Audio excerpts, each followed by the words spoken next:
વડોદરા શહેરમાં ભૂવા પડવાનું હજુ પણ યથાવત જોવા મળ્યું છે। ત્યારે વડોદરાના પૂર્વ વિસ્તારમાં પરિવાર 4 રસ્તા પાસે ભૂવો પડતા સ્થાનિકો પરેશાન થઈ ગયા છે। સ્માર્ટ સિટી વડોદરામાં અવિરત ભૂવાઓ પડી રહ્યા છે। હાલમાં પરિવાર 4 રસ્તાથી સોલેસ રોડ પર ડ્રેનેજ લાઇનમાં ભૂવો પડ્યો હતો। છેલ્લા 15 દિવસથી ભૂવો પડ્યો હોવા છતાં તંત્રની કામગીરી કરવામાં આળસ આવી રહી છે। 15 ફૂટ લાંબા અને પહોળા ભૂવાને પગલે વાહન ચાલકો ત્રહેમામ થઈ ગયા છે। વોર્ડ નંબર 15ના કોંગ્રેસના વોર્ડ પ્રમુખ મેહુલ કહારનું નિવેદન સામે આવ્યું છે। નેશનલ હાઈવેને જોડતો રોડ હોવા છતાં ભૂવાપુરામાં તંત્ર આળસ દાખવી રહ્યું છે। મોટી સંખ્યામાં સોસાયટી અને હોસ્પિટલ આવેલી હોય નાગરિકોને મુશ્કેલીઓ પડી રહી છે।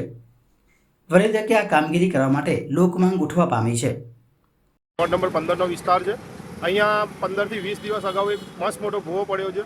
આશરે 1 ફૂટ ઊંડો અને 15 ફૂટ પહોળો ભૂવો છે। અહીંયાના રોડની કામગીરી, ડ્રેનેજની કામગીરી ડિસેમ્બર મહિનામાં પૂર્ણ થઈ ગઈ છે, પરંતુ જો 6 થી 7 મહિનામાં જો આવા મસ્ત મોટા ભૂવા પડતા હોય તો 100% અધિકારીઓ, કર્મચારીઓની મિલીભગતથી જ આ ભૂવા પડતા હોય છે। અહીંના સ્થાનિક લોકો હજારોની સંખ્યામાં અવર જવર કરે છે। આજુબાજુ સોસાયટીઓ છે, રોડ છે, વિસ્તાર છે અને અહીંયાથી 1 કિલોમીટરના અંતરમાં નેશનલ હાઈવે આવેલું છે।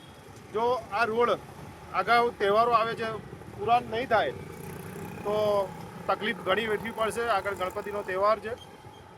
આપ જાણી શકો છો કે આ પરિવાર 4 રસ્તાથી હાઈવે સુધીના રોડ પર હજારોની સંખ્યામાં ટ્રાફિક અવર જવર કરતું હોય છે। તો વહેલી તકે કોર્પોરેશનને જાણ કરીએ છીએ કે આ ભૂવો પૂરી દેવામાં આવે।